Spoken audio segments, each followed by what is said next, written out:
Hello everyone. आज हम Agra university के बीएड सेकेंड ईयर का जो पेपर 4 है योग शिक्षा, जो 2020 में आपका क्वेश्चन पेपर आया था उसको सॉल्व करेंगे। तो फर्स्ट क्वेश्चन है हमारा कि किस अभ्यास के महारत से कोई पानी के ऊपर कमल के पत्ते के समान तैर सकता है। तो इसका आपका ऑप्शन डी सही है, प्लावनी। जो प्लावनी जो आपका प्राणायाम है उसके द्वारा कोई भी जब इसका अभ्यस्त हो जाता है तो वो पानी के ऊपर कमल के पत्ते के समान तैर सकता है। ठीक है। तो अभी देखिए प्राणायाम आपके कितने प्रकार के होते हैं। जो योग सूत्र के जो रचयिता थे यानी कि जो महर्षि आपके पतंजलि थे, उन्होंने जो है 4 प्रकार के प्राणायाम बताए थे। कितने प्रकार के? 4 प्रकार के। वैसे तो प्राणायाम कई तरीके के होते हैं, लेकिन योग सूत्र में जो महर्षि पतंजलि हैं उन्होंने मुख्यतः 4 प्रकार के प्राणायामों का उल्लेख किया है। कौन कौन से? उसमें जो योग सूत्र में जो प्राणायाम को लेकर जो आपका सूत्र दिया है वो आपका ये है। ठीक है। भायभ्यंतर विषयाक्षेपी चतुर्था, यानी कि प्राणायाम जो होते हैं आपके 4 प्रकार के होते हैं योग सूत्र के अनुसार। पहला है आपका भायवृत्ति प्राणायाम, दूसरा आपका अभ्यंतर वृत्ति, तीसरा आपका स्तंभ वृत्ति, और जो आपका फोर्थ है वो है आपका भायभ्यंतर विषयाक्षेपी प्राणायाम। ठीक है। तो इस प्रकार से योग सूत्र में आपके 4 प्रकार के प्राणायाम होते हैं। ठीक है। अब ये तो आपके योग सूत्र के अनुसार प्राणायाम थे, कितने? 4 प्रकार के। वैसे ही आपकी घेरण संहिता, घेरण संहिता क्या है? घेरण संहिता जो है आपकी घेरण ऋषि द्वारा लिखी गई है, और ये जो है वो हठ योग का एक ग्रंथ है। ठीक है। इसमें घेरण संहिता में जो है वो 8 प्रकार के प्राणायामों का उल्लेख है। कितने प्रकार के? 8 प्रकार के, जिसमें सहित, सूर्यभेदी, उज्जयी, शीतली, भस्त्रिका, भ्रामरी, मूर्छा और केवली। ठीक है। तो ये आपके 8 प्रकार के प्राणायाम आपकी घेरण संहिता में पाए जाते हैं, जो हठ योग का एक ग्रंथ है। इसके बाद आपका एक और हठ योग का ग्रंथ है, हठ योग प्रदीप का। ठीक है। जो स्वात्मा राम द्वारा रचित है। इन्होंने जो है आपके प्राणायाम बताए हैं सूर्यभेदन, उज्जयी, शीतकारी, शीतली, भस्त्रिका, भ्रामरी, मूर्छा और प्लावनी। तो जो प्लावनी जो है, जो प्राणायाम जो क्वेश्चन आपका आया है, ये आपका जो है हठ योग प्रदीपिका में ये प्राणायाम का नाम मिलता है, और इसमें हठ योग प्रदीपिका में भी आपके 8 प्रकार के प्राणायाम ही बताए गए हैं। ठीक है। तो इस प्रकार से, और जो घेरण संहिता में जो आपका केवली प्राणायाम था, ये भी हठ योग का ग्रंथ है, घेरण संहिता। तो जो केवली प्राणायाम है और जो हठ योग प्रदीपिका का आपका जो प्लावनी प्राणायाम है, ये दोनों एक ही हैं, जो कि घेरण संहिता में केवली नाम से है और हठ योग प्रदीपिका में ये आपका प्लावनी नाम से है। ठीक है। और इस प्रकार से एक और प्राणायाम है जो घेरण संहिता में सहित प्राणायाम है, उसके बदले जो हठ योग प्रदीपिका में जो है वो शीतकारी जिसको हम बोलते हैं प्राणायाम है। ठीक है। तो इस प्रकार से घेरण संहिता और हठ योग प्रदीपिका में भी दोनों में 8 प्रकार के प्राणायाम है। केवल घेरण संहिता में केवली और सहित, ठीक है, ये अलग दिखाई देते हैं, और हठ योग प्रदीपिका में प्लावनी और ये प्राणायाम अलग दिखाई देते हैं। लेकिन जो घेरण संहिता में जो केवली प्राणायाम है वही हठ योग प्रदीपिका में आपका प्लावनी नाम से मिलता है। ठीक है। तो योग सूत्र में आपके 4 प्रकार के प्राणायाम हैं, घेरण संहिता में आपके 8 प्रकार के प्राणायाम बताए गए हैं, और हठ योग प्रदीपिका में भी आपके 8 प्रकार के प्राणायाम बताए गए हैं। इस प्रकार से इसके बाद देखिए, ये जो है घेरण संहिता है, हठ योग प्रदीपिका और शिव संहिता, ये तीनों ही आपके हठ योग ग्रंथ हैं, यानी कि हठ योग से संबंधित ग्रंथ है। और जो घेरण संहिता जो है ये सबसे प्राचीन क्या कहते हैं कि सबसे प्राचीन ग्रंथ है, जिसके उपदेशक कौन थे? घेरण ऋषि थे। इन्होंने जो है इसका उपदेश दिया था। ठीक है। इसको लिखित रूप में नहीं लिखा था, इसका उपदेश दिया था। किसको उपदेश दिया था? इनके शिष्य थे चंडकपाली, जो कि एक राजा थे।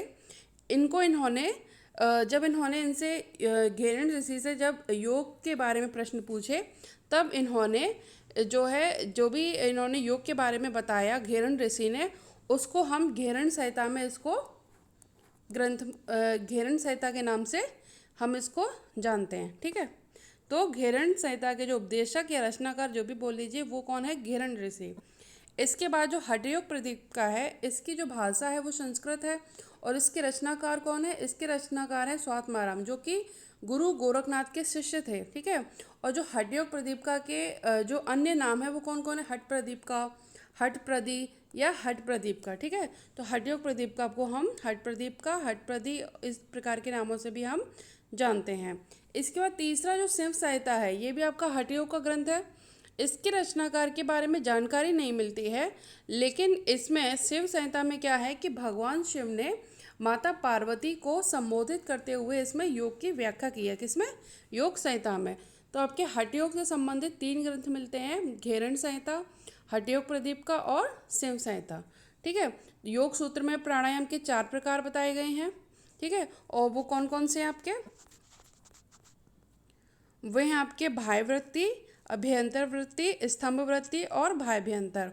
इसके अलावा घेरण संहिता में आपके 8 प्रकार के प्राणायाम है। ठीक है। और आपके हठयोग प्रदीपिका में भी आपके 8 प्रकार के प्राणायाम है। और जो घेरण संहिता में जो केवली प्राणायाम है, वही आपका जो है हठयोग प्रदीपिका में प्लावनी नाम से है। और जो घेरण संहिता में जो सहित प्राणायाम है, उसके स्थान पर हठयोग प्रदीपिका में आपका शीतकारी प्राणायाम को रखा गया है। ठीक है। तो यही अंतर है इन दोनों में। आगे आपका है क्वेश्चन कि सर्वांग योग दर्शन किसने दिया? जो सर्वांग योग दर्शन जो दिया था वो आपका अरविंद ने दिया था। जो श्री अरविंदो थे, इन्होंने ये दिया था सर्वांग योग दर्शन। ठीक है। अब देखिए, जो श्री अरविंद घोष का जन्म कब हुआ था? इनका जन्म हुआ था आपका 15 अगस्त 1872 में। कहाँ पर? कलकत्ता में। और इनकी जो विचारधारा थी योग की, उसको हम सर्वांग योग दर्शन के नाम से जानते हैं। जो श्री अरविंद की योग के बारे में जो विचारधारा थी, उसको हम जानते हैं सर्वांग योग दर्शन के नाम से। ठीक है। और इनके योग को किस नाम से जानते हैं? इनके योग को हम जानते हैं एकात्म योग, इंटीग्रल योगा, समग्र योग, पंचांग योग। पंचांग योग यानी कि इन्होंने 5 प्रकार की प्रक्रियाएं बताई थी अपने योग में: physical, vital, the mental, the psych और स्पिरिचुअल साइड। ठीक है। तो इस प्रकार से इन्होंने 5 अंग, जिसको बोला जाता है 5 अंगों का योग, इसको पंचांग योग, यानी कि श्री अरविंद के योग को हम पंचांग योग के नाम से भी जानते हैं। इसको हम पूर्ण योग के नाम से भी जानते हैं, अभिन्न योग के नाम से भी जानते हैं और सुपर मेंटल योग के नाम से भी इसको जाना जाता है। ठीक है। तो श्री अरविंद की जो विचारधारा है, उसको हम सर्वांग योग दर्शन के नाम से जानते हैं और इनके योग को हम इन प्रकार के नामों से जानते हैं। इसके बाद श्री अरविंद ने कई प्रथाओं को सम्मिलित रूप से अपनाने की बात कही, जैसे हम सप्त चतुष्टय के नाम से जानते हैं। ठीक है। वो कौन कौन से थे? शांति, शक्ति, विज्ञान, शरीर, कर्म, ब्रह्म, सिद्धि। तो ये जो 7 आपके जो अंग हैं, इनको सप्त चतुष्टय कहा जाता है। और ये किसने दिए थे? श्री अरविंद ने अपने एकात्म योग के अंतर्गत। ठीक है। तो जो श्री अरविंद की जो विचारधारा है, उसको हम सर्वांग योग दर्शन के नाम से जानते हैं।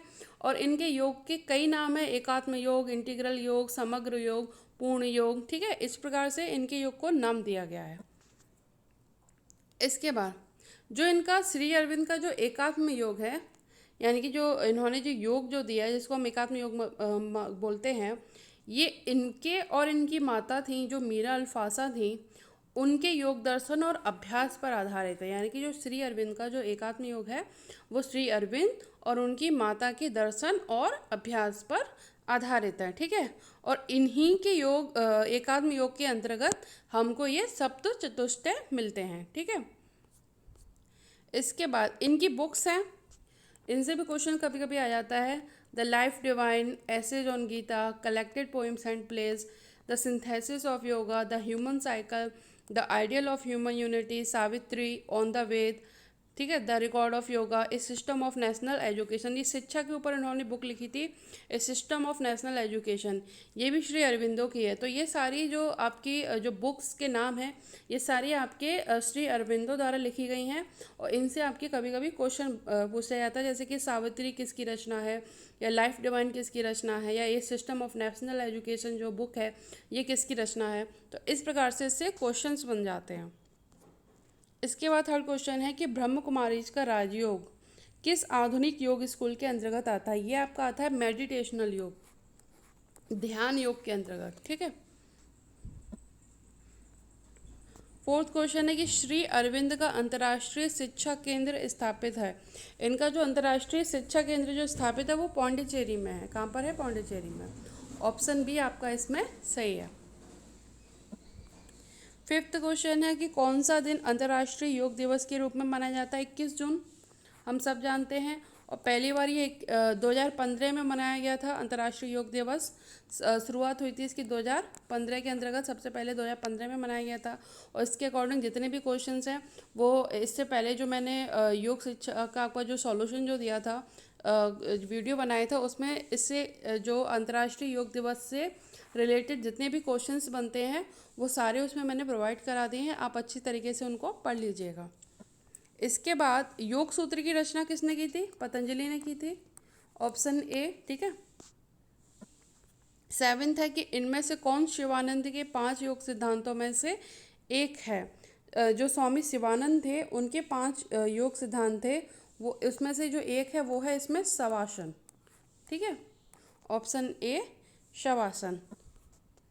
अब देखिए, जो शिवानंद योग 1936 में ये दिया था किसने? स्वामी शिवानंद सरस्वती ने। तो शिवानंद योग 1936 में स्वामी शिवानंद सरस्वती द्वारा पेश किया गया था। उनकी शिक्षाएं योग के 4 रास्तों के सिद्धांत को संश्लेषित करती हैं। कौन कौन से? कर्मयोग, ज्ञान योग, भक्ति योग और राजयोग। तब से इसकी मौलिकता के साथ अभ्यास किया जा रहा है। और जो शिवानंद योग को जो प्रकाश में लेकर आया और जो इसको ऑर्गेनाइजेशन बनाया वो शिवानंद के शिष्यों में से एक थे स्वामी विष्णुदेवानंद। इन्होंने क्या किया था? इन्होंने 1959 में केंद्र बनाया शिवानंद योग को लेकर। उसके बाद ही शिवानंद योग जो है वो प्रकाश में आया। लेकिन जो शिवानंद योग जो देन है वो स्वामी शिवानंद सरस्वती की है। अगर फाउंडर की बात की जाती है वो स्वामी शिवानंद सरस्वती ही हैं। अगर इसके केंद्र की बात की जाती है, जो आपका शिवानंद योग का जो केंद्र है उसके फाउंडर जो हैं वो स्वामी विष्णु देवानंद है। जो शिवानंद योग है वो 1936 में प्रकाश में आया था। और इसकी जो केंद्र की स्थापना हुई है वो 1959 में हुई है। ठीक है, तो 1936 में स्वामी शिवानंद हठयोग के अभ्यास को आम लोगों के लिए अधिक सुलभ बनाना चाहते थे। स्वामी शिवानंद ने एक सरल योग आसन अनुक्रम सिखाया जिसे लोकप्रिय रूप से ऋषिकेश अनुक्रम, यानी कि जो स्वामी शिवानंद ने जो योग बताया इसको हम ऋषिकेश अनुक्रम के नाम से भी जाना जाता है। यानी कि इन्होंने एक पद्धति बता दी, एक क्रम बता दिया आसनों का, उस अनुक्रम को हम ऋषिकेश अनुक्रम के नाम से जानते हैं। ठीक है, अब ये है आपका एक जो केंद्र जो इसका स्थापित किया गया 1959 में, किसके द्वारा? स्वामी विष्णु देवानंद सरस्वती के द्वारा, जिसको हम किसके नाम से जानते हैं? शिवानंद योग वेदांत केंद्र, यानी कि SYVC के नाम से जानते हैं। तो जो शिवानंद योग है उसके जो फाउंडर हैं वो स्वामी शिवानंद है 1936 में। और जो शिवानंद योग वेदांत केंद्र जो है इसके फाउंडर जो हैं स्वामी विष्णु देवानंद है, जिन्होंने 1959 में इसकी स्थापना की थी। अब देखिए, ये जो 5 सिद्धांत जो इसमें आपका जो क्वेश्चन आया है कि कौन सा शिवानंद के 5 योग सिद्धांतों में से एक है, जिसमें एक था आपका शवासन। ठीक है, ऑप्शन में। इसके अलावा पांचों कौन कौन से हैं? पहला है आपका उचित व्यायाम, जिसको आसन के नाम से भी जानते हैं, उचित श्वास, प्राणायाम, उचित विश्राम जो आपके ऑप्शन में था शवासन, उचित आहार यानी कि सही खान पान, और फिफ्थ है आपका सकारात्मक सोच जो कि वेदांत से ली गई है, और ध्यान यानी कि मेडिटेशन। तो ये जो है आपके शिवानंद योग के 5 सिद्धांत हैं जो आपके इसमें से आपका जो क्वेश्चन आया था। ठीक है, टोटल जो 5 सिद्धांत हैं उनके नाम ये हैं। 8th क्वेश्चन है कि भोजन करने के बाद योग का अभ्यास करने के लिए कितना समय इंतजार करना उचित है? यानी कि जब हम खाना खा लेते हैं उसके कितने बाद हमें जो है योग करना चाहिए? तो आपका जो आंसर है वो है 2 घंटा, यानी कि ऑप्शन डी। ठीक है, 9th क्वेश्चन है कि प्रत्येक योग शिक्षक को अभ्यास सत्र शुरू करना चाहिए। जो आंसर है वो आपका क्रिया है। 10th है कि पूर्वजों द्वारा योग को पढ़ाने का उद्देश्य प्राप्त करना था। जो पूर्वजों ने जो योग शुरू किया था, योग शुरू करने का उद्देश्य क्या था? जो उद्देश्य जो था उनका मोक्ष की प्राप्ति थी, यानी कि ज्ञानोदय या स्व अनुभूति, यानी कि उन्हें स्वयं की जानकारी हो, स्वयं साक्षात्कार हो, स्वयं को जाने, ज्ञानोदय हो और वो मोक्ष की प्राप्ति करें। 11th है कि हठयोग प्रदीपिका की रचना स्वात्माराम ने की थी। जो कि गुरु गोरखनाथ के शिष्य थे। 12th क्वेश्चन है कि योग शब्द की व्युत्पत्ति संस्कृत के किस शब्द से हुई है। इसकी उत्पत्ति युज से हुई है। ये क्वेश्चन कई बार आता है, युज। 13 है कि ईशावास्योपनिषद के अनुसार कौन सा अभ्यास अमरता की ओर ले जाता है। इसका जो आंसर है वो है वैराग्य। ठीक है, आंसर है आपका वैराग्य। 14 है कि कठोपनिषद के अनुसार योग की परिभाषा है। जो कठोपनिषद के अनुसार योग की जो परिभाषा है वो है ज्ञानेंद्रियों, मन और बुद्धि का नियंत्रण।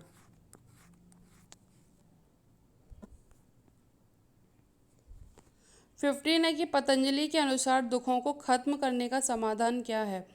पतंजलि के अनुसार उनका अष्टांग योग जो उन्होंने पतंजलि ने दिया है, तो उनका जो सबसे लास्ट स्टेप जो जहाँ पर हम पहुँचते हैं, कहाँ पहुँचते हैं, समाधि पर जाकर। तो दुखों को खत्म करने का जो समाधान है पतंजलि के अनुसार वो क्या है, समाधि। ठीक है, ये जो आपका क्वेश्चन था ईशावास्योपनिषद वाला, इसमें जो आपका सॉल्यूशन जो दे रखा है गैस पेपर में, उसमें विवेक दे रखा है, लेकिन जो सही आंसर है इसका वैराग्य ही है। तो आप लोग इसके लिए कंफ्यूज मत होना। ठीक है, कभी कभी मिस्टेक हो जाती है बाई प्रिंट। अब इसके बाद आपका क्वेश्चन है 16 कि इनमें से कौन क्षेत्र एवं क्षेत्रज्ञ को प्रदर्शित करता है। जो प्रदर्शित करता है वो है प्रकृति एवं पुरुष। ठीक है, ऑप्शन ए आपका इसमें सही है, प्रकृति एवं पुरुष। इसके बाद पतंजलि योग सूत्र में कितने अध्याय, इसमें 4 अध्याय हैं। इसके बारे में जो 4 अध्याय हैं पतंजलि योग सूत्र में, इसमें डिटेल में मैंने आपको इससे लास्ट जो मैंने वीडियो बनाया था योग शिक्षा को लेकर, उसमें मैंने डिटेल में इसके बारे में बताया है। आप अच्छी तरीके से उसको पढ़ लीजिएगा। ठीक है, कि इसमें कितने सूत्र हैं, टोटल 195 सूत्र हैं और 4 आपके अध्याय हैं, समाधि, कैवल्य, साधन। इस तरीके से इन चारों के बारे में डिटेल से मैंने उस वीडियो में बताया है, आप उसको डिटेल से पढ़ लीजिएगा। 18 क्वेश्चन है कि योग दर्शन पर बुनियादी पुस्तक कौन सी है। जो बुनियादी पुस्तक जो योग दर्शन को लेके मानी जाती है वो आपकी पतंजलि योग सूत्र ही माने जाते हैं। ठीक है, तो ऑप्शन सी आपका सही है। बाकी ये हठ योग, प्रदीप का, घेरण संहिता, शिव संहिता, ये आपकी हठ योग को लेकर पुस्तकें हैं। संस्कृत शब्द वेद की व्युत्पत्ति मूल शब्द विद से हुई है, जिसका अर्थ है, इसका जो अर्थ होता है वो होता है जानना। जो विद का जो अर्थ होता है वो होता है जानना। तो ऑप्शन सी आपका सही है। 20 क्वेश्चन है कि वेद के 6 तकनीकी विषयों को कहा जाता है। वेद के 6 तकनीकी विषयों को हम वेदांग कहते हैं। ठीक है, वेद के अंग वेदांग। अब वो कौन कौन से होते हैं, अब देखिए। जो आपके वैदिक साहित्य एक तो माना जाता है, जो संहिता है, वेदांग है, जो अभी आपका क्वेश्चन में जो आपका पूछा गया कि 6 जो वेद के 6 तकनीकी विषय, उनको हम वेदांग कहते हैं। संहिता, वेदांग, ब्राह्मण, अरण्यक, ये जो है आपके वैदिक साहित्य कहे जाते हैं। क्या कहे जाते हैं, वैदिक साहित्य कहे जाते हैं। इसमें से संहिता क्या है, संहिता का अर्थ है संग्रह। ठीक है, संहिताओं में क्या संहिताओं में पाया क्या जाता है, संहिताओं में जो है वो विभिन्न देवताओं के स्तुतिपरक मंत्रों का संकलन है। और संहिताएं हमारी 4 हैं। कितनी है, 4। ऋक यानी कि जो यजुर्वेद को लेकर, यजुस यजुर्वेद को लेकर, सामवेद को लेकर और अथर्ववेद को लेकर। ठीक है, तो उसके अनुसार जो संहिताएं जो हैं वो 4 हैं। ठीक है, और ये माना जाता है कि जो वेद जो हैं, प्राचीन परंपरा के अनुसार वेद नित्य और अपौरुषेय हैं, यानी कि इनकी रचना किसी मनुष्य द्वारा नहीं की गई है, ऐसा माना जाता है। वेदों की रचना जो है वो मनुष्य ने नहीं की है, ऐसा माना जाता है। ठीक है, संहिताएं आपकी 4 प्रकार की होती है, जिसमें विभिन्न देवताओं के स्तुति परक मंत्रों का संकलन है। इसके बाद आपका आता है ब्राह्मण। संहिताओं के बाद नंबर आपका आता है ब्राह्मण का। ब्राह्मण में क्या है कि वेदों का गद्य में व्याख्या वाला खंड ब्राह्मण कहलाता है। यानी कि जो गद्य, यानी कि एक गद्य होता है, एक पद्य होता है। ठीक है, जो गद्य में जो व्याख्या दी गई है वेदों की, वो वाला जो खंड है उसको हम क्या कहते हैं, उसको हम ब्राह्मण कहते हैं।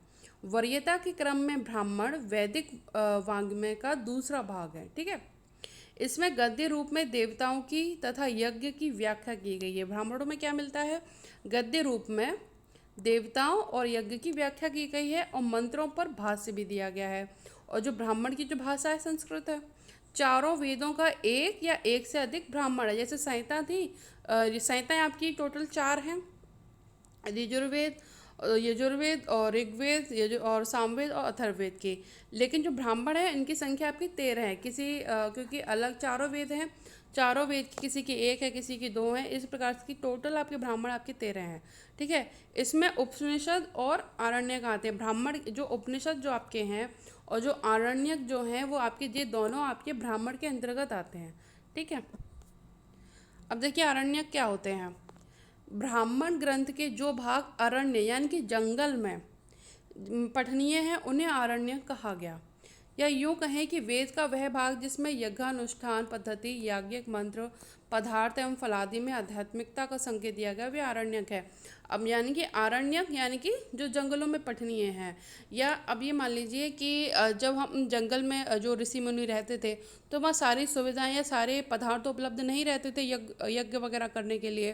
तो इस प्रकार से किस प्रकार से हम क्या कहते हैं जंगल में रह के पूजा की जाए, देवताओं की स्तुति की जाए, ये सब जो है वो आपका आरण्यक के अंतर्गत लिखित है। ठीक है। ये आपका ब्राह्मण के अंदर आरण्यक आता है, इसके अंतर्गत ये सब लिखित है। इसके बाद वेदांग आते हैं। वेदांग में आपके 6 हैं, 6 तकनीकी विषय जिसको बोला जाता है। वेद के 6 तकनीकी विषय आपके किस में आते हैं, जो क्वेश्चन था का वेदांग में आते हैं। कौन कौन से? शिक्षा, ये जो 6 तकनीकी विषय हैं इनके नाम हैं आपके शिक्षा, कल्प, व्याकरण, ज्योतिष, छंद और निरुक्त। ठीक है। ये आपके 6 वेदांग हैं जिनको, जो आपका क्वेश्चन आया था कि वेद के 6 तकनीकी विषयों को कहा जाता है, वो कहा जाता है वेदांग। और जो 6 तकनीकी विषयों के नाम हैं वो हैं शिक्षा, कल्प, व्याकरण, ज्योतिष, छंद और निरुक्त। ठीक है। ये आपके 6 वेदांग हैं। अब 21 क्वेश्चन है कि योगः कर्मसु कौशलम। ये सॉरी खाली स्थान पूछा है तो इसमें ऑप्शन सी आपको कौशलम सही रहेगा। मैंने पूरा बोल दिया। ऑप्शन सी आपका इसमें सही है, योगा कर्मसु कौशलम, जो गीता से लिया गया था। 22 क्वेश्चन है आपका कि निम्नांकित में से कौन सा प्राणायाम सूक्ष्म शरीर को शुद्ध करता है। जो नाड़ी शोधन जिसको हम अनुलोम विलोम भी बोलते हैं, ये जो आपका सूक्ष्म शरीर यानी कि जो आपकी नाड़ियां हैं, 72,000 नाड़ियां हैं, इनको शुद्ध करने का काम जो नाड़ी शोधन करता है, जिसको हम अनुलोम विलोम बोलते हैं, तो आपका ऑप्शन बी इसमें सही है। 23 क्वेश्चन है कि नाड़ी शब्द की व्युत्पत्ति नाड़ शब्द से हुई है, जिसका अर्थ है, इसका अर्थ है बहना। जो नाड़ का जो शब्द का शाब्दिक अर्थ होता है बहना। ठीक है। Option A. 24 क्वेश्चन है कि पतंजलि योग सूत्र में योग को परिभाषित किया गया है। पतंजलि योग सूत्र में सभी जानते हैं योगः चित्तवृत्ति निरोधः। ठीक है। यह आपका पतंजलि योग सूत्र में योग को इस प्रकार से परिभाषित किया गया है, योगः चित्तवृत्ति निरोध, यानी कि चित्तवृत्ति के निरोध को यानी कि उसके रोग को हम योग कहते हैं। ठीक है। चित्त की वृत्तियों को चंचल होने से रोकना चित्तवृत्ति निरोधा ही योग है, इसका अर्थ है। ठीक है। योगः चित्तवृत्ति निरोधः। 25 क्वेश्चन है खाली स्थान भरें, विवेक का रास्ता है राजयोग। इसका ऑप्शन ए आपका सही है। राजयोग जो है वो विवेक का रास्ता है। राजयोग यानी कि अष्टांग योग पतंजलि का जो है राजयोग, वो आपका विवेक का रास्ता है। 26 क्वेश्चन है कि निम्नलिखित में से किसमें 3 मुख्य गुण अर्थात सत्व, रजस, तमस होते हैं। सत्व ये आपकी प्रकृति में पाए जाते हैं। ठीक है। अभी आपके जो ये क्वेश्चन है सांख्य दर्शन के बारे में भी डिटेल से मैं जो लास्ट जो वीडियो था उसमें मैंने बताया था, जिसमें पुरुष, प्रकृति, महत, इन सबको मैंने समझा दिया था। और किसमें प्रकृति में और कितने और तत्व, 24 तत्व टोटल प्रकृति में आपके 24 तत्व पाए जाते हैं, उनके बारे में भी डिटेल से उस वीडियो में है, तो आप आराम से उसको देख लीजिएगा। ठीक है। 27 क्वेश्चन है कि महाभूत अन्नमय कोश का सकल घटक होता है। जो अन्नमय पंचकोश होते हैं उसमें से एक अन्नमय कोश होता है, उसका सकल घटक होता है आपका पृथ्वी। ऑप्शन ए आपका इसमें सही है। 28 क्वेश्चन है कि निम्नलिखित में से कौन सा कार्यवाही का अंग पृथ्वी तत्व का प्रतिनिधित्व करता है। तो आपका ऑप्शन बी आपका इसमें सही है, गुदा। ठीक है। 29 क्वेश्चन है कि निम्नलिखित में से कौन हमारी चेतनता की एक अवस्था है। तो आपका इसमें ऑप्शन है स्मृति। ठीक है, स्मृति आपकी जो है वो आपकी चेतनता की एक अवस्था है। 30 क्वेश्चन है कि निम्नलिखित में से कौन पवित्रता के गुण को प्रदर्शित करता है? सत्व। 3 गुण होते हैं, सत रजस तमस। तो पवित्रता के गुण को जो जिसमें सतगुण होता है वो पवित्रता के गुण को प्रदर्शित करता है। अब देखिए 3 गुण होते हैं, त्रिगुण, सत्व, रजस, तमस। जो सद्गुणी व्यक्ति होते हैं उसमें किस प्रकार के गुण होते हैं? धार्मिक होता है, दानी होता है, कृतज्ञ होता है, धीर होता है, स्थिर होता है, गंभीर होता है, दयालु, परोपकारी, सदाचारी, पवित्रता, साहसी और वो कुशल होता है। अब जिसमें रजोगुण पाए जाते हैं वो व्यक्ति में किस प्रकार की विशेषता होती है उसकी? चंचल, इंद्रिय सुखपरायण, प्रभुत्व स्थापित करने की इच्छा, शक्ति अर्जन की इच्छा, आक्रामकता, ईर्ष्या, क्रोध, विषाद, कुंठा, चिंता, असंतोष। ठीक है, ये सारे आपके रजोगुणी व्यक्ति की आपकी विशेषताएं हैं। इसके अलावा आपका जो तमोगुणी व्यक्ति होता है उसमें आपकी कौन कौन सी विशेषताएं होती हैं? उसकी विशेषताएं होती हैं आपकी अनुत्तरदायित्वता, विवेकहीनता, पैशाचिकता, आलस्य, निष्क्रियता, निर्दयी, सहानुभूतिहीन और भ्रष्टाचारी।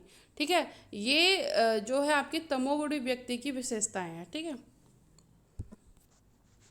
31 क्वेश्चन है कि रिक्त स्थानों की पूर्ति करें कि हमारे दुखों का कारण है। हमारे दुखों का जो कारण है वो है अविद्या। ऑप्शन बी, अविद्या। 32 क्वेश्चन है कि मन को किसी वस्तु, चित्र, ध्वनि अथवा विचार पर टिकाए रखना और केंद्रित करना कहलाता है। वो आपका कहलाता है धारणा। धारणा में क्या होता है? हम अपने सामने एक क्या कहेंगे, अगर क्या करते हैं हमारे जो मन में हम किसी वस्तु, चित्र, ध्वनि या विचार पर टिकाए रखते हैं। ठीक है, और उसको हम केंद्रित करते हैं अपने मन को। उसमें जब हम किसी चित्र, वस्तु या ध्वनि या विचार पर अपने मन को उस पर केंद्रित करते हैं तो उसको हम धारणा कहते हैं। ठीक है, ऑप्शन ए आपका इसमें सही है। 33 क्वेश्चन है आज्ञा चक्र की स्थिति है। 6 चक्र होते हैं आपके टोटल, उसमें से जो आज्ञा चक्र है वो आपका बाहों के बीच पाया जाता है। ठीक है, ऑप्शन बी आपका इसमें सही है। 34 क्वेश्चन है प्राण का प्राथमिक कार्य। प्राण का प्राथमिक कार्य है श्वसन। Option A. 35 क्वेश्चन है कि निम्नलिखित में कौन हठयोग के अनुसार सर्वश्रेष्ठ आसन है? हठयोग के अनुसार सर्वश्रेष्ठ आसन आपका सिद्धासन है। Option A. मिताहार को परिभाषित किया जाता है। मिताहार देखिए जो इसमें जो ऑप्शन दिए हैं कि केवल अनुकूल भोजन, केवल मधुर भोजन, अनुकूल है वो मधुर भोजन, ये तीनों ही इसमें सही नहीं है। तो इसमें जो आपका ऑप्शन डी इसमें सही रहेगा। ठीक है, देखिए मिताहार को हम बोलते क्या है? भूख से कम खाना। इसका जो शाब्दिक अर्थ है भूख से कम खाना। और मिताहार का जो वर्णन मिलता है वो हठ प्रदीप का और घेरण संहिता जो हठयोग जो है आपका उसमें मिलता है। ठीक है, इसमें कहा गया है जो मिताहार है पेट का जो आधा भाग है वो अन्न से भरा होना चाहिए, तीसरा भाग आपका जल से और चौथा भाग वायु संचालन के लिए खाली छोड़ना चाहिए। तो मिताहार का मतलब ये होता है आपका, ना कि जो आपके ऑप्शन दिए थे कि केवल अनुकूल भोजन करना है या केवल मधुर भोजन करना है या अनुकूल एवं मधुर भोजन करना है। नहीं, मिताहार का मतलब होता है भूख से कम खाना। ठीक है, मिताहार का मतलब होता है भूख से कम खाना, जिसका वर्णन आपको हठ प्रदीप का और घेरण संहिता में मिलता है। इसके बाद 37 क्वेश्चन है कि भोजन करने के उपरांत कौन सा आसन कर सकते हैं? भोजन करने के बाद वज्रासन कर सकते हैं। तो ऑप्शन डी आपका इसमें सही है। 38 क्वेश्चन है महर्षि पतंजलि के अनुसार निम्नलिखित में से कौन सा विकल्प क्लेश नहीं है? 5 क्लेश होते हैं आपके, उसमें से अविद्या, राग, द्वेष ये आपके क्लेश हैं, लेकिन अभ्यास जो है वो क्लेश नहीं है। क्लेश के बारे में भी मैंने आपको इससे पहले वाले प्रीवियस वीडियो में मैं आपको डिटेल में बता चुकी हूँ, तो आप लोग इसको पढ़ लीजिएगा। ठीक है, ये हैं अविद्या, अस्मिता, राग, द्वेष और अभिनिवेश, ये 5 क्लेश आपके होते हैं। ठीक है, योग दर्शन के अनुसार। किसके अनुसार? योग दर्शन पतंजलि के अनुसार। पतंजलि योग सूत्र में वृत्ति का शाब्दिक अर्थ है। वृत्ति का शाब्दिक अर्थ होता है कि सामान्य रूप से किया गया व्यवहार या मन की गति या व्यवहार। तो इसका ऑप्शन सी सही रहेगा, मन का परिवर्तन। ठीक है,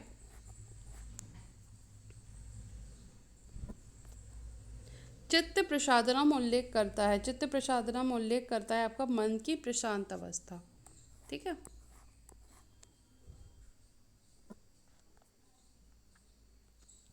फिर आपका आता है कि इंद्रियों को इंद्रियग्राही वस्तुओं से निकालना कहलाता है प्रत्याहार। Option C. वो 42 क्वेश्चन है हमारा कि निम्नलिखित अंतःकरण में से कौन हमारी स्मृति के अनुरूप है। जो स्मृति के जो हमारे अनुरूप होता है वो होता है चित्त। ठीक है, ऑप्शन बी आपका इसमें सही है। स्मृति यानी कि मेमोरी, मेमोरी जैसे कि अब मान लीजिए कि मैंने आइसक्रीम खाई तो मुझे पता लग गया कि आइसक्रीम का टेस्ट अच्छा होता है, वो मेरी मेमोरी में जाके बैठ गया। तो अब चित्तवृत्तियाँ क्या होती हैं? चित्तवृत्ति का मतलब ही होता है कि मन का व्यवहार, मतलब इधर उधर मन का भटकना। तो जब वो मेरी स्मृति में बैठ गया तो जब अब आगे जब मेरा मन क्यों करेगा आइसक्रीम खाने का, क्योंकि मुझे पता चल गया, मेरी वो स्मृति में है कि आइसक्रीम का टेस्ट अच्छा होता है। तो वही जो स्मृति के जो अनुरूप होता है वैसा हमारा चित्त बन जाता है, यानी कि जैसे हम जो हमारी स्मृति में रहता है अच्छी बुरी चीज़ें, वैसा ही हमारा चित्त बन जाता है। तो उस इसलिए आपका ऑप्शन बी इसमें सही है। ठीक है, ऑप्शन बी आपका इसमें सही है। अब जो अंतःकरण चतुष्टय होते हैं, सप्त चतुष्टय पढ़े आपने, वो आपके जो हैं जो श्री अरविंदो थे उनके अनुसार थे। जो अंतःकरण चतुष्टय हैं, मानस चित्त बुद्धि अहंकार, ये आपके जो है अंतःकरण चतुष्टय कहे जाते हैं। ठीक है। तो इसके अलावा एक और है साधन चतुष्टय, जो कि शंकराचार्य द्वारा दिए गए हैं, वो अलग हैं। सप्त चतुष्टय जो हैं वो श्री अरविंदो द्वारा दिए गए हैं, वो भी अलग हैं। और ये आपके अंतःकरण चतुष्टय हैं। ठीक है, तो नाम देख के आप अगर क्वेश्चंस अगर आपके आते हैं तो पहले आप नाम पढ़ लीजिएगा कि क्वेश्चन में पूछा क्या जा रहा है। फिर आपका है 43 क्वेश्चन कि किसी विषय पर सहजता से संशय कहलाता है, वो कहलाता है धारणा। ठीक है, ऑप्शन बी आपका क्या कहलाता है? धारणा। धारणा का मतलब होता है किसी विषय पर, चित्र पर हम ध्यान कर लेते हैं, मतलब अपने मन को उसको एकाग्र करने की कोशिश करते हैं। एक सहजता से जो संशय कहलाता है वो धारणा कहलाता है। 44 क्वेश्चन है कि संस्कृत में बंध का शाब्दिक अर्थ है। संस्कृत में बंध का शाब्दिक अर्थ होता है मजबूत करना। क्या होता है? मजबूत करना। ऑप्शन बी इसमें आपका सही है। 45 क्वेश्चन है कि जो पंचकोश का सिद्धांत है, पंचकोश का सिद्धांत किससे दिया गया है? जो पंचकोश का सिद्धांत जो है आपका वो तैत्तिरीय उपनिषद से लिया गया है। किससे लिया गया है? तैत्तिरीय उपनिषद से। तो पंचकोश कौन कौन से होते हैं आपके? एक पहला अन्नमय कोश, प्राणमय कोश, मनोमय कोश, विज्ञानमय कोश, आनंदमय कोश। ये पांचों जो पंचकोश का जो वर्णन जो है वो तैत्तिरीय उपनिषद में हमको मिलता है। इसके बाद 46 क्वेश्चन है कि रिक्त स्थान भरें, व्यवहार में सत्यता, सादगी और संभाव है। अभी मैंने आपको बताया जो त्रिगुण जो होते हैं, सत्व रजस तमस, और किस किस सद्गुणी व्यक्ति की विशेषता, रजोगुण प्रधान जिस व्यक्ति में होता है उसकी विशेषता, जिस व्यक्ति में तमो गुण प्रधान होता है उसकी विशेषता। तो उनके अनुसार जो व्यवहार में सत्यता, सादगी और संभाव है, ये जो जिस व्यक्ति में सद्गुण होता है, जिसमें सद्गुण प्रधान रहता है जिस व्यक्ति में, उसकी विशेषता होती है। तो ऑप्शन सी आपका इसमें सही है। 47 क्वेश्चन है लंबी एकाग्रता हमको लेके जाती है, लंबी एकाग्रता हमको समाधि में लेकर जाती है। तो ऑप्शन डी आपका इसमें सही है। 48 क्वेश्चन है कि स्वयं को उच्च सिद्धांतों के लिए उत्सर्ग एवं समर्पण है। स्वयं को उच्च सिद्धांतों के लिए उत्सर्ग एवं समर्पण है, इसको हम बोलते हैं ईश्वर प्राणिधान। क्या बोलते हैं हम? ईश्वर प्राणिधान। ऑप्शन डी आपका इसमें सही है। 49 है कि फलों की आसक्ति के बगैर कर्तव्य करना है, निष्काम कर्म जो गीता भगवत गीता में इसका वर्णन मिलता है हमको, फलों की आसक्ति के बगैर कर्तव्य करना या कार्य करना। 50 क्वेश्चन है आपका कि प्राणायाम का अभ्यास एक प्रकार की यौगिक क्रिया है जो संशोधित करता है। प्राणायाम जो है वो प्राणमय कोश को, पंचकोश होते हैं आपके, जो प्राणमय कोश है उसको प्राणायाम जो है वो संशोधित करता है। तो ऑप्शन बी आपका इसमें सही है। 51 क्वेश्चन है कि निम्नलिखित में से कौन सी संतुलनकारी योग मुद्रा है? इसका आंसर है नटराजासन। जो नटराजासन जो होता है वो आपकी संतुलनकारी योग मुद्रा होती है, बैलेंसिंग पोज जिसको हम बोलते हैं। इसके बाद 52 क्वेश्चन है कि रिक्त स्थान भरें। किसी चीज़ को समझने में, सुनने में और अभ्यास करने में अक्षमता है, वो आपकी कहलाती है संशय। ठीक है, क्या कहलाती है? संशय कहलाती है। 53 क्वेश्चन है कि सूर्य नमस्कार श्वसन का बहुत अच्छा संयोजन है। सूर्य नमस्कार जो है वो आसन और श्वसन का बहुत अच्छा संयोजन है। ठीक है, यहाँ पर जो है मैं और लिखना भूल गई हूँ। और सूर्य नमस्कार डैश और श्वसन का बहुत अच्छा संयोजन है। आसन और श्वसन का 12 आसन होते हैं सूर्य नमस्कार में। तो जो सूर्य नमस्कार जो है वो आसन और श्वसन का बहुत अच्छा संयोजन है। ठीक है, इसके बाद 54 क्वेश्चन है कि निम्नलिखित में से कौन सा आसन मत्स्येंद्र ऋषि के नाम पर है। मत्स्येंद्र ऋषि के नाम पर जो आसन है वो है अर्ध मत्स्येंद्र आसन। ऑप्शन सी आपका इसमें सही है। 55 क्वेश्चन है कि कौन सी मुद्रा भुजंगासन और शलभासन का अद्भुत संयोजन है। वो है धनुरासन। ठीक है, भुजंगासन और शलभासन का जो अद्भुत संयोजन है वो है आपका धनुरासन। फिर है 56 के इनमें से कौन एक क्रिया है। क्रिया है नाड़ी शोधन। ठीक है, ऑप्शन डी आपका इसमें सही है। 57 है कि भोजन एवं योगाभ्यास के बीच न्यूनतम कितना समय अंतराल होना चाहिए। न्यूनतम पूछा है 2 घंटा और अधिकतम पूछता है तो वो 6 घंटा होता है। ठीक है, यहाँ न्यूनतम पूछा है। ऑप्शन सी आपका इसमें सही है। 58 है कि प्रत्येक योग शिक्षक को अभ्यास सत्र प्रारंभ करना चाहिए। इसका आंसर है आपका क्रिया के साथ। ठीक है, 59 है कि पतंजलि के अनुसार 5 प्रकार के यम हैं। 5 प्रकार के पतंजलि के अनुसार जो यम है वो है कौन कौन से यम है। 5 यम होते हैं अहिंसा, अस्तेय, सत्य, ब्रह्मचर्य और अपरिग्रह। जो अष्टांग योग जो आपका है यम, नियम, आसन, प्राणायाम, प्रत्याहार, धारणा, ध्यान, समाधि, इन 8 को आप अच्छी तरीके से पढ़ लीजिएगा। दूसरा, कितने प्रकार के यम हैं, कितने प्रकार के नियम हैं, और यम में जो है वो 5 प्रकार कौन से होते हैं। जो जैसे इसमें पूछा गया है कि यम के 5 प्रकार कौन से होते हैं, नियम के भी आपके 5 प्रकार हैं। तो अष्टांग योग को आप अच्छी तरीके से रट लीजिएगा क्योंकि उससे कोई ना कोई क्वेश्चन आना ही आना है। ठीक है, तो इसका जो आंसर है वो आपका है ऑप्शन बी, अहिंसा, अस्तेय, सत्य, ब्रह्मचर्य और अपरिग्रह। ठीक है, इसके बाद 60 है कि निम्नलिखित में से कौन पंचभूत नहीं है। जो पंचभूत नहीं है वो है सूर्य का प्रकाश। पंचभूत आपके कौन कौन से होते हैं। पृथ्वी, जल, आकाश, अग्नि, वायु, ये आपके पंचभूत कहे जाते हैं। ठीक है, अष्टांग मार्गदर्शन किस दर्शन का योगदान है। अष्टांग मार्गदर्शन किसका है।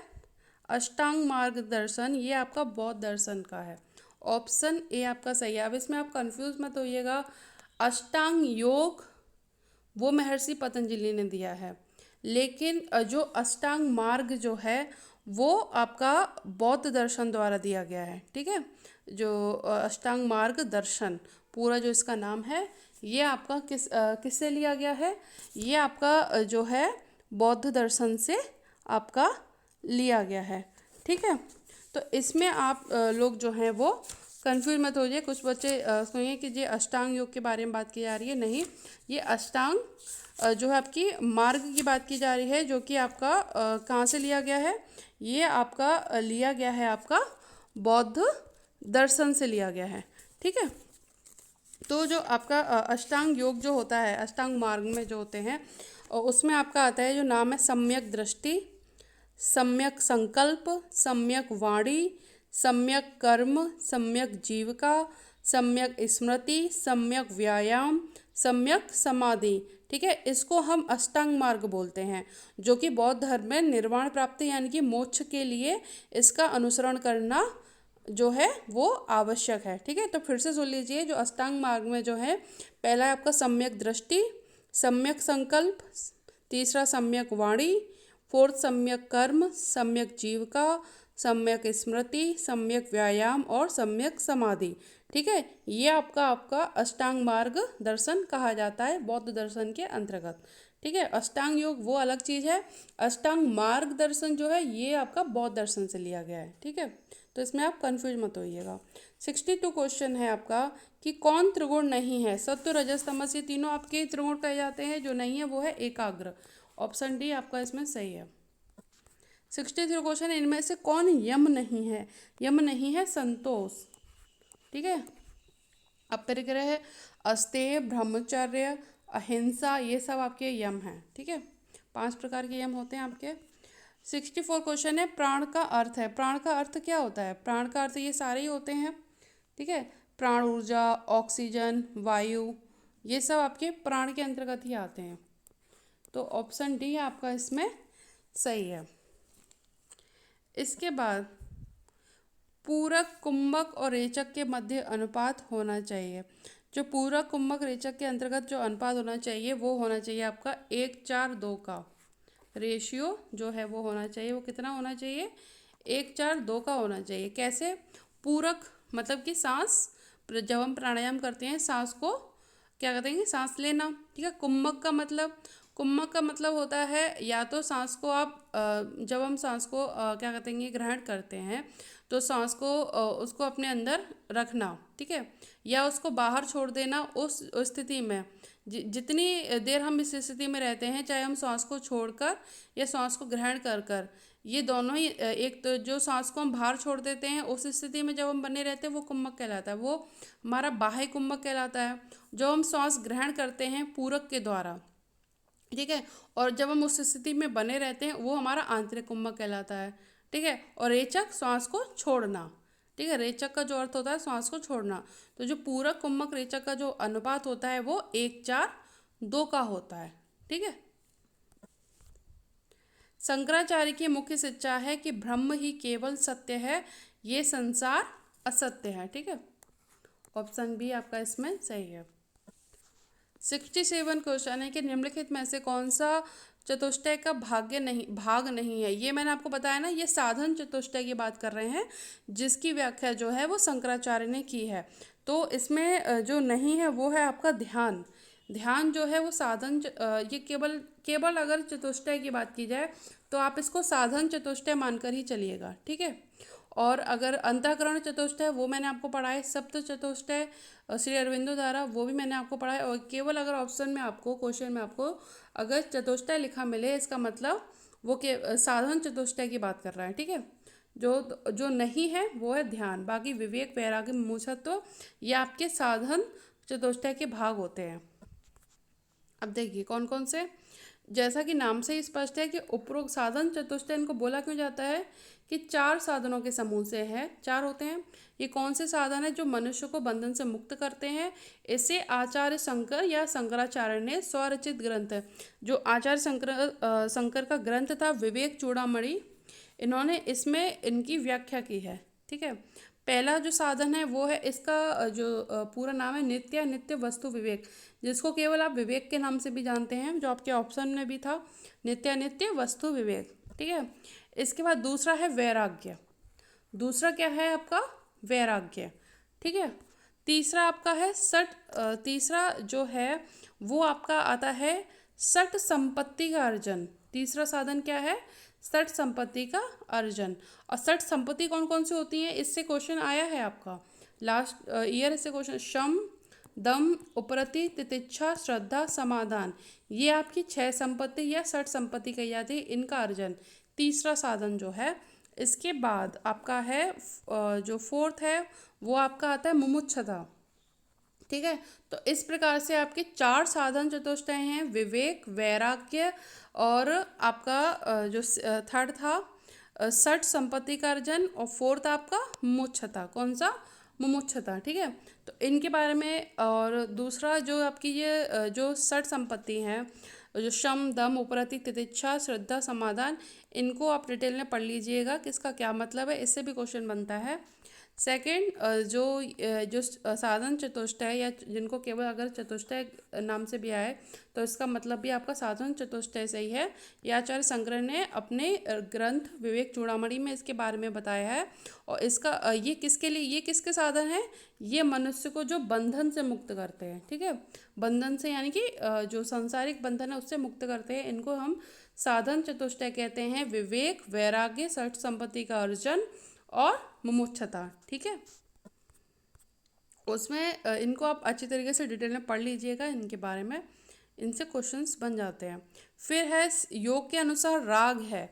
योग के अनुसार जो राग है वो है आसक्ति। ऑप्शन सी आपका इसमें सही है। 69 है कि मन के अभ्यास द्वारा अल्फा अवस्था में आ जाता है, वो आ जाता है मेडिटेशन के द्वारा। ऑप्शन सी आपका सही है, ठीक है, कि अभ्यास द्वारा मन अल्फा अवस्था में आ जाता है। अल्फा अवस्था में आने का मतलब है कि मन जो है आपका स्थिर हो जाता है, ठीक है, उसको बोलते हैं मन की अल्फा अवस्था। तो ये होता है मेडिटेशन के द्वारा। 70 क्वेश्चन है कि स्थिति प्रज्ञ का वर्णन, ये है आपका भगवत गीता में। ये जो स्थिति प्रज्ञ का जो वर्णन आपका मिलता है वो आपका भगवत गीता में मिलता है। तो ऑप्शन ए आपका इसमें सही है, ठीक है। अब देखिए, स्थिति प्रज्ञ होता क्या है, वह आत्मा में स्थित होकर उसी को अपना स्वरूप मानकर उसी में नित्य स्थित रहकर उसी से संतुष्ट रहता है तथा भोगों की कामना से ऊपर उठ जाता है। ऐसे व्यक्ति को हम स्थिति प्रज्ञ या स्थिर बुद्धि वाला कहते हैं। स्थिति प्रज्ञ का शाब्दिक अर्थ क्या है, स्थिर बुद्धि वाला, ठीक है। इसका वर्णन कहाँ मिलता है, भगवत गीता में मिलता है। इसका अर्थ क्या होता है कि वह आत्मा में स्थित होकर उसी को अपना स्वरूप मानता है, यानी कि वो अपने आप को आत्मा मानता है, शरीर नहीं मानता है, और अपनी जो भोग की कामना है उससे ऊपर उठ जाता है, उसको हम बोलते हैं स्थिति प्रज्ञ। इसके बाद देखिए, मैत्रायणीय उपनिषद जो था, जो आपका 200-300 बिफोर क्राइस्ट जो लिखा गया था, इसमें जो है आपका सडंग योग का जिक्र है। किसका, सडंग योग। अगर आपसे सडंग योग का क्वेश्चन पूछा जाता है, सडंग योग का अर्थ क्या होता है, 6 अंगों का एकीकरण, ठीक है। और सडंग योग का वर्णन कहाँ मिलता है, ये मिलता है आपका मैत्रायणीय उपनिषद में मिलता है। सडंग योग के अंग कौन कौन से होते हैं, पहला प्राणायाम, प्रत्याहार, ध्यान, विचार यानी कि धारणा, परीक्षण यानी कि तर्क, और आनंद, ठीक है। ये आपके 6 अंगों का योग है जिसको हम सडंग योग के नाम से जानते हैं, और इसका वर्णन मिलता है मैत्रायणीय उपनिषद में। इसके अलावा योग साधना के आपके 3 तत्व होते हैं, ठीक है। योग साधना के कितने तत्व होते हैं, 3। कौन कौन से, आध्यात्मिक, राजयोगी और पंच महाभूत। जो फर्स्ट जो है आपका आध्यात्मिक तत्व, उसमें कौन कौन से हैं, उत्साह, साहस, धैर्य, तत्वज्ञान और दृढ़ निश्चय, ठीक है। यानी कि जो हम योग की साधना करते हैं उसमें 3 तत्व होते हैं। पहला आपका आध्यात्मिक, दूसरा आपका राजयोगी। राजयोग में आपके जो हम अष्टांग योग के नाम से जिसको हम जानते हैं, यम। यम आपके 5 प्रकार के होते हैं, अहिंसा, सत्य, अस्तेय, ब्रह्मचर्य, अपरिग्रह, ठीक है। नियम भी आपके जो है वो 5 प्रकार के होते हैं, शौच, संतोष, तप, स्वाध्याय, ईश्वर प्राणायाम, ठीक है। अब ये जो यम नियम जो अष्टांग योग में आपके दिए गए हैं, इसके अंतर्गत भी इसके जो अहिंसा रही, सत्य, अस्त्य, ब्रह्मचर्य, अपरिग्रह, और नियम में जो आपके इसके प्रकार हैं, शौच, संतोष, तप, स्वाध्याय, ईश्वर प्राणिधान। ईश्वर प्राणिधान को लेकर आपने इसमें क्वेश्चन देखा, ठीक है। इसी प्रकार से इसके जो यम के जो प्रकार हैं, अहिंसा किसे कहते हैं, सत्य किसे कहते हैं, अस्तेय किसे कहते हैं, ब्रह्मचर्य किसे कहते हैं, या अपरिग्रह का क्या अर्थ है। इसी प्रकार से नियम में शौच का क्या अर्थ है, संतोष का क्या अर्थ है, तप, स्वाध्याय का क्या अर्थ है, इन सब से भी आपके क्वेश्चंस बनते हैं, ठीक है। और ईश्वर प्राणिधान से क्वेश्चन आपने देखा, इस बार आया भी था आपका 2020 में। तो आप अष्टांग योग को बहुत डिटेल में पढ़िएगा, क्योंकि इससे आपको 1-2 क्वेश्चन तो आराम से मिलेंगे, ठीक है। तो राजयोगी तत्व में आपके जो अष्टांग योग से समर्पित है, ठीक है, इसमें 8 है, आसन, प्राणायाम, प्रत्याहार, धारणा, ध्यान, समाधि, ठीक है। इसके बाद तीसरा जो तत्व है वो पंच महाभूत हैं, पृथ्वी, जल, आकाश, अग्नि, वायु। यानी कि योग साधना के 3 तत्व हैं, आध्यात्मिक, राजयोगी और पंच महाभूत, ठीक है। इसके बाद अब देखिए, प्रमुख योग केंद्र, योग केंद्रों से भी आपके क्वेश्चंस बनते हैं। ये आपके योग श्री कब किसका, अब क्या कहेंगे, कब किसका जो है स्थापना हुई, इस सारे आपके योग केंद्र हैं, इनके बारे में आप पढ़ लीजिएगा, ठीक है। Art of living Shri Shri Ravishankar 1981 में। ईसा फाउंडेशन किसके द्वारा? सदगुरु जग्गी वासुदेव द्वारा। 1992 में, ठीक है, आनंद योग स्वामी क्रियानंद द्वारा। बाबा हरिदास महर्षि योगी के द्वारा जो ट्रांसडेंटल ध्यान 1960 में। इससे महर्षि योगी वाला क्वेश्चन आ चुका है लास्ट ईयर। तो बिहार योग भारती, बिहार के स्कूल, ठीक है, ये सारे आपके क्वेश्चंस इससे मिल जाते हैं। कौन सी सन में किस योग केंद्र की स्थापना हुई, इनको पढ़ लीजिएगा। इसके अलावा ये आपके हठ योग की शैलियाँ आपसे पूछ लिया जाएगा कि जो अष्टांग विन्यास योग है, बिहार योग स्कूल जो स्वामी सत्यानंद सरस्वती, इसके स्थापना जो इन्होंने की कब की? 1950 के दशक में। 1960 के दशक में आपका अयंगर योग आया। इसकी स्थापना BKS अयंगर ने की। राकेश योग की स्थापना लॉरी शुल्जे ने की। फॉरेस्ट योग की स्थापना अन्ना फॉरेस्ट ने की। तो इस प्रकार से ये सारी जो आपकी हठ योग की शैलियाँ हैं, यानी कि ये जो आपके स्कूल हैं या आपके जो ऑर्गेनाइजेशन है, ये सारे हठ योग की शैलियाँ सिखाते हैं, ठीक है। इसके बाद ये उदार शैलियाँ हैं। कुंडलनी योग शिवानंद सरस्वती द्वारा ये वर्णित है। कुंडलनी योग हरभजन सिंह योगी द्वारा। नग्न योग, जैन योग, लाफ्टर योग, नाम योग, ये सारे जो हैं ये आपके ये शैलियाँ आंशिक रूप से हठ योग की अवधारणाओं से निकाली हैं। इनको हम उदार शैलियाँ बोलते हैं। तो ये जितने भी और ये जो ऑर्गेनाइजेशन है, ये सारे आपके उदार शैली के अंतर्गत आते हैं, ठीक है। इसके अलावा ये आपके कुछ जो है ऑर्गेनाइजेशन है, योग संस्थान है, जो कहाँ कहाँ पर स्थित है? राममणि अयंगर है। अष्टांग इंस्टीट्यूट मैसूर में है। कृष्णामाचार्य योग मंदिरम ये चेन्नई में है। तो ये पूछ लिया जाता है कि बिहार योग विद्यालय कहाँ स्थित है? वो मुंगेर में स्थित है। तो इस प्रकार से इससे क्वेश्चंस बनते हैं, ठीक है। इनको आप पढ़ लीजिएगा, ठीक है। योग संस्थान कहाँ है? मुंबई में है। परमार्थ निकेतन कहाँ है? ऋषिकेश में है। अब आगे हम पढ़ते हैं। अभी हमने जो अष्टांग योग जो हमने पढ़ा है महर्षि पतंजलि द्वारा, उसमें यम की संख्या कितनी बताई है? 5 बताई है। नियम की संख्या कितनी बताई है? 5 बताई है। लेकिन गीता में जो यम की जो अंग या संख्या बताई गई है वो 12 बताई गई है। कितनी? 12। इसी प्रकार पाराशर संहिता में यम की संख्या आपकी 10 बताई है, ठीक है। आपसे अगर क्वेश्चन पूछता है कि गीता के अनुसार यम की संख्या कितनी है, तो वो 12 है। पाराशर संहिता के अनुसार यम की संख्या कितनी है? वो 10 है। और पतंजलि अष्टांग योग के अनुसार यम की संख्या कितनी है? 5। कौन कौन सी? अहिंसा, सत्य, अस्तेय, ब्रह्मचर्य और अपरिग्रह, ठीक है। इस प्रकार से अब उसमें से देखिए, जो पतंजलि का जो अष्टांग योग है जिसमें यम बताए गए हैं, उसमें कौन सा? पहला अहिंसा। अहिंसा आपकी 3 प्रकार की होती है: मानसिक या बौद्धिक अहिंसा, शारीरिक अहिंसा और वाचिक अहिंसा। तो इनके बारे में आप डिटेल से इसको पढ़ लीजिएगा, ठीक है। इसके बाद आपका सत्य है। सत्य भी आपका 3 प्रकार का होता है: बौद्धिक सत्य, वाचिक सत्य और कायिक सत्य। इनके बारे में भी आप डिटेल से इनको पढ़ लीजिएगा, ठीक है। इसके बाद आपका अस्तेय। अस्तेय भी आपका 3 प्रकार का होता है: बौद्धिक, वाचिक, अस्तेय। इससे क्वेश्चन आए भी हैं, अस्तेय कितने प्रकार का होता है, या बौद्धिक अस्तेय, वाचिक अस्तेय, शारीरिक अस्तेय, सत्य कितने प्रकार का होता है। तो इस प्रकार से इसमें क्वेश्चन बनते हैं। फिर ब्रह्मचर्य आपका 3 प्रकार का होता है: बौद्धिक ब्रह्मचर्य, वाचिक ब्रह्मचर्य, शारीरिक ब्रह्मचर्य, ठीक है। तो इस प्रकार से अपरिग्रह आपका 3 प्रकार का होता है: बौद्धिक, वाचिक, शारीरिक। तो ये तो आपके यम के प्रकार रहे। इसके बाद जो यम की संख्या है, जो याज्ञवल्क्य संहिता में नियम की संख्या आपकी 10 बताई गई है। श्रीमद् भागवतम में नियम की संख्या 11 बताई गई है। लेकिन जो अपनी हमने पढ़ा है पतंजलि अष्टांग योग में नियम की संख्या 5 बताई गई। कौन कौन से? शौच अथवा पवित्रता, संतोष, तप, स्वाध्याय और ईश्वर प्राणिदान, ठीक है। तो अब क्वेश्चन में देख लीजिएगा कि खाली अगर ये कहता है कि यमों की संख्या कितनी है, तो वो आपसे केवल अष्टांग योग की बात कर रहा है, सीधे सीधे आप उसमें 5 पर टिक लगाइए। लेकिन अगर आपसे पूछता है कि गीता के अनुसार यम की संख्या कितनी है या पारसर संहिता के अनुसार यम की संख्या कितनी है, तो उसके अनुसार आप लिखेंगे, ठीक है। इसी प्रकार नियमों में केवल अगर क्वेश्चन में ये है कि नियमों की संख्या कितनी है, तो वो 5 है। कि या फिर अष्टांग योग में नियमों की संख्या कितनी है, वो 5 है। लेकिन आपसे क्वेश्चन में ये कह रहा है कि याज्ञवल्क्य संहिता में नियमों की संख्या कितनी है, तो वो 10 है। और अगर ये पूछ रहा है कि श्रीमद् भागवत में नियमों की संख्या कितनी है, वो 11 है, ठीक है। और शौच अथवा पवित्रता के प्रकार, ये 2 प्रकार होते हैं: बाह्य एवं आंतरिक, ठीक है। अब इसके अलावा देखिए आसनों का वर्गीकरण है, इससे क्वेश्चंस आते हैं। आसनों का वर्गीकरण जो है आपका वो 3 प्रकार से होता है। कैसे? योग शास्त्रों के अनुसार, फिर शारीरिक मुद्रा के आधार पर वर्गीकरण करते हैं हम, जो क्लासिफिकेशन जो करते हैं हम आसन का, और तीसरा आपका शारीरिक अवस्था के अनुसार। जो योग शास्त्रों के आधार पर जो वर्गीकरण जो किया गया आसनों का, वो कैसा किया गया है? पहला है पशु पक्षी आसन है, ठीक है। पशु पक्षी में क्या है कि पहले प्रकार के व्यासन जो पशु पक्षियों को उठने बैठने चलने फिरने या उनकी आकृति के आधार पर बनाए गए हैं। वृश्चिक है, भुजंगासन है, मयूरासन है, शलभासन है, मत्स्यासन है, गरुड़ासन है, सिंहासन है, वकासन है, कुक्कुटासन है। इस प्रकार से जो भी आसन है ये पशु पक्षी आसन कहे जाते हैं।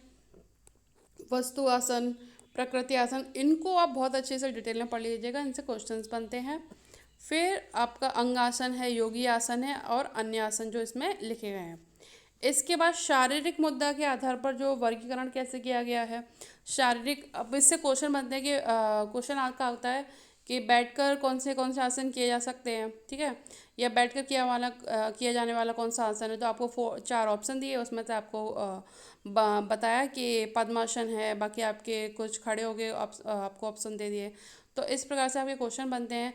जो शारीरिक मुद्रा के आधार पर वर्गीकरण किया गया है वो बैठकर किए जाने वाला आसन, पीठ के बल लेट कर किए जाने वाला आसन, पेट के बल लेट कर किए जाने और खड़े होकर किए जाने वाला आसन, ठीक है। तो इस पर जो बैठकर जो आसन कौन कौन से किए जा सकते हैं, ये सारे आसन हैं।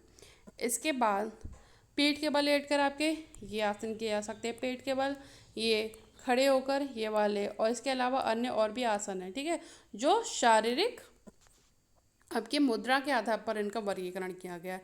इसके पहले जो वर्गीकरण था वो योग शास्त्रों के आधार पर था। इसके बाद आपका शारीरिक मुद्रा के आधार पर है, और इसके बाद आपका शारीरिक अवस्था के आधार पर। अवस्था यानी कि जो वर्णन 2 प्रकार का मिलता है शारीरिक अवस्था के आधार पर। पहला गतिशील, फिर स्थिर आसन, ठीक है। ये जो 2 वर्णन जो किए गए हैं, आसन 2 प्रकार के होते हैं, गतिशील और स्थिर, वो शारीरिक अवस्था के आधार पर किए गए हैं, ठीक है। अब देखिए समाधि, जो अष्टांग योग में जो हम समाधि पढ़ते हैं, समाधि के प्रकार हैं। भक्ति सागर है, भक्ति सागर में समाधि के 3 प्रकार बताए हैं, भक्ति समाधि, योग समाधि, ज्ञान समाधि। पुराणों में समाधि के 6 प्रकार बताए हैं, जिनको हम 6 मुक्तियाँ भी कहते हैं। पुराणों में जो समाधि के जो 6 प्रकार बताए हैं उनको हम 6 मुक्तियाँ भी कहते हैं। सृष्टि, सालोक्य, शारूप, सामीप्य, साम्य और सायुज्य या लीनता, ठीक है। अब इसके अलावा योग दर्शन जो पतंजलि ने जो दिया है, उसके अनुसार समाधि के 3 प्रकार है, संप्रज्ञात समाधि, असंप्रज्ञात समाधि और धर्म में एक समाधि, ठीक है। तो आप देख लीजिएगा जो समाधि के प्रकार, खाली अगर ये कहता है कि समाधि के कितने प्रकार हैं, तो ये मान लीजिए कि वो आपसे अष्टांग योग की बात कर रहा है, ठीक है। या फिर अगर आपसे ये कहता है कि सागर के अनुसार या पुराणों के अनुसार, ठीक है, या यही खाली समाधि के प्रकार दे दे कि ये कौन कौन से समाधि के प्रकार हैं, तो ये सारे ही आपके समाधि के प्रकारों में आते हैं। लेकिन वर्णन भक्ति सागर में इस तरीके से दिया गया है, पुराणों में इस प्रकार से दिया गया है, और योग दर्शन पतंजलि द्वारा इस प्रकार से दिया गया है। तो जिस प्रकार से क्वेश्चन बनता है वैसे आपको आंसर देना पड़ेगा, ठीक है। उस जो योग दर्शन में जो संप्रज्ञात समाधि है वो भी 4 प्रकार की होती है, वितर्क, विचार, आनंद और अस्मिता। ये चारों आपके संप्रज्ञात समाधि के प्रकार है जो कि आपके योग दर्शन में आती है। अब देखिए ध्यान के कितने प्रकार होते हैं। जो अष्टांग योग में जो ध्यान हम पढ़ते हैं, ध्यान जो है वो मुख्य प्रकार से 2 प्रकार के होते हैं, सगुण ध्यान और निर्गुण ध्यान, ठीक है। अब सगुण ध्यान में क्या होता है कि सगुण ध्यान में हम क्या कहते हैं, ये ध्यान मंत्रादि भेद से साधा जाता है। इसमें सबसे पहले अपने इष्ट की साकार रूप की परिकल्पना की जाती है। यानी कि हम, सगुण ध्यान का मतलब होता है कि हम भगवान को आकार देते हैं कि भगवान इस प्रकार का दिखता है, ठीक है। लेकिन निर्गुण ध्यान में हम ये मानकर चलते हैं कि ईश्वर निराकार है, ईश्वर का कोई रूप नहीं होता है। तो इस प्रकार से मुख्यतः ध्यान 2 प्रकार के होते हैं, सगुण ध्यान और निर्गुण ध्यान। इसके अलावा आपके ऋषि मुनियों ने ध्यान के अलग अलग प्रकार बताए, जैसे भक्ति सागर ने ध्यान के 4 प्रकार बताए हैं। भक्ति सागर ने ध्यान के 4 प्रकार कौन कौन से, पदस्थ ध्यान, पिंडस्थ ध्यान, रूपस्थ ध्यान और आपका रूपाति ध्यान। ये जो चारों जो प्रकार है ध्यान के वो भक्ति सागर द्वारा दिए गए हैं, ठीक है। इसके अलावा घेरंड ऋषि जो आपकी घेरंड संहिता जो लिखी है हठयोग की, घेरंड ऋषि ने, इन्होंने ध्यान 3 प्रकार का बताया है। कौन कौन सा, स्थूल ध्यान, ज्योतिर्मय ध्यान और सूक्ष्म ध्यान। तो इनको भी आप क्या कहते हैं कि डिटेल में पढ़ लीजिएगा। अब देखिए ये सारे ध्यान के साधन, अगर पूछता है कि ध्यान के साधन कौन कौन से होते हैं, आसन, प्राणायाम, विचार दर्शन, विचार सृजन, विचार विसर्जन, त्राटक, ध्वनि योग, अजपा जप, चक्रों का ध्यान, चक्र यानी कि जो आपके 6 चक्र होते हैं उनका ध्यान, ये सब आपके ध्यान के साधन होते हैं, ठीक है। अब देखिए चक्रों का ध्यान क्या होता है कि हमारे शरीर में कई स्थानों पर बहुत ही सूक्ष्म नाड़ियों व स्नायुओं के गुच्छे हैं और वहाँ ग्रंथियाँ भी हैं, ठीक है। इन योग शास्त्रों में इन स्थानों को चक्र या कमल कहा जाता है। क्या कहा जाता है? चक्रों को हम कमल भी कहते हैं। ये क्या होते हैं कि हमारे शरीर में कई स्थानों पर सूक्ष्म नाड़ियों व स्नायुओं के गुच्छे हैं या ग्रंथियाँ, जो और जिस प्रकार से उनका आकार है उस आकार के अनुसार हम इनको नाम दे दिया गया है, और जहाँ पर शरीर में जहाँ जहाँ ये स्थित हैं वो उसके अनुसार इनको क्लासिफिकेशन इनका किया गया है। चक्रों को हम कमल भी कहते हैं, ठीक है। हमारे शरीर में जो है वो 7 महत्वपूर्ण चक्र हैं। कितने? 7 महत्वपूर्ण। टोटल चक्र कितने हमारे शरीर में? 7, ठीक है। टोटल आपके 7 महत्वपूर्ण चक्र हैं। इनमें से 5 मेरुदंड पर, ठीक है, एक भूमध्य में तथा एक ब्रह्मरंध्र में होता है, ठीक है। इस प्रकार से आपके टोटल 7 चक्र होते हैं। पहला है मूलाधार, स्वादिष्ठान, मणिपुर चक्र। इसके बाद आपका आता है अनाहत चक्र, विशुद्धि चक्र, आज्ञा चक्र और सहस्त्रार चक्र, ठीक है। तो ये जो आपके जो चक्र हैं, मूलाधार, स्वादिष्ठान, मणिपुर, अनाहत, विशुद्धि, आज्ञा और सहस्त्र चक्र, ये चक्र क्या कहते हैं, कहाँ पर स्थित हैं, ठीक है। और इनकी जो स्वर है या बीज है वो क्या है ना। और ये क्या कहते हैं, इनकी जागृत होने से क्या होता है, तो इनको आप डिटेल से इनको पढ़ लीजिएगा। देवता कौन है, इनके स्वर कौन से हैं, ये कहाँ पर स्थित है, दूसरा इनसे जागृत होने से क्या होता है, ठीक है। तो टोटल आपके 7 चक्र हैं। अब देखिए नाड़ियाँ टोटल कितनी होती हैं आपकी? टोटल नाड़ियाँ आपकी होती हैं 72,000। कितनी होती हैं? 72,000। उसमें से 3 आपकी प्रमुख नाड़ियाँ होती हैं, एड़ा, पिंगला और सुषुम्ना। ये तीनों आपकी मेरुदंड से जुड़ी होती हैं। और ये जो नाड़ियाँ जो हैं, एड़ा, पिंगला और सुषुम्ना, इनका वर्णन आपका मुख्य रूप से हठयोग में मिलता है, ठीक है। एड़ा क्या है? एड़ा नाड़ी जो है वो दाएं नासिकारंध्र में बहने वाली वायु को हम एड़ा नाड़ी कहते हैं, ठीक है। जो हमारा दाएं नासिकारंध्र में जो वायु बहती है उसको हम क्या कहते हैं? एड़ा नाड़ी। और दाएं नासिकारंध्र को हम सूर्य कहा गया, क्या? सूर्य नाड़ी भी, इसको एड़ा नाड़ी को हम सूर्य नाड़ी भी कहते हैं। क्या कहते हैं? सूर्य नाड़ी भी कहते हैं, ठीक है। इसके बाद जो पिंगला होती है वो क्या होती है? बाएं नासिकारंध्र में बहने वाली वायु को हम पिंगला नाड़ी कहते हैं। और बाएं नासिकारंध्र को चंद्र कहा गया है, तो पिंगला को हम चंद्र नाड़ी भी कहते हैं। और हठयोग में ये कहा गया है कि एड़ा और पिंगला के संयमन से, जब हम इन पर अनुशासित हो जाते हैं तो 60 चक्रों के भेदन से सुषुम्ना नाड़ी के उत्थान की योग्य क्रिया हठयोग कहते हैं, ठीक है। हठयोग में जो है, जो चक्रों का जो वर्णन, हमारे जो 6 चक्र बताए गए हैं, लेकिन टोटल हमारे 7 चक्र होते हैं जिनके बारे में अभी हमने पढ़ा, ठीक है। लेकिन जो हठयोग में जो है वो 6 चक्रों का वर्णन है, मुख्यतः 6 चक्रों का वर्णन है। 60 चक्रों के भेदन से सुषुम्ना नाड़ी के उत्थान की योग्य क्रिया हठयोग है, ठीक है। अगर आपसे चक्र पूछता है तो वो टोटल आपके 7 हैं। कौन कौन से? मूलाधार, स्वादिष्ठान, मणिपुर, अनाहत, विशुद्धि, आज्ञा चक्र और सहस्त्रार चक्र, ठीक है। लेकिन हठयोग में आपके केवल 6 चक्रों का वर्णन है। हठयोग में ये कहा जाता है कि एड़ा और पिंगला नाड़ी के जब हम इनके संयमन से पहुंच जाते हैं तब इससे हमको मोक्ष की प्राप्ति होती है या हमको ब्रह्म की जानकारी होती है, ठीक है। उसके बाद हम सहस्त्रार चक्र में पहुंचते हैं, ये ऐसा हठयोग में कहा गया है। तो आपका ये क्वेश्चन पेपर पूरा हो गया। तो आगे मैं आपके लिए जो आपका पेपर 5 है इन्वायरमेंटल एजुकेशन, उसका सॉल्यूशन लेकर आऊँगी, जो 2020 में जो क्वेश्चन पेपर आपका आया था। तो आप लोग अच्छे से पढ़ाई कीजिए, ठीक है। चैनल सब्सक्राइब कीजिए और अपने दोस्तों को भी शेयर कीजिए और उनको भी बोलिए सब्सक्राइब करने को। धन्यवाद।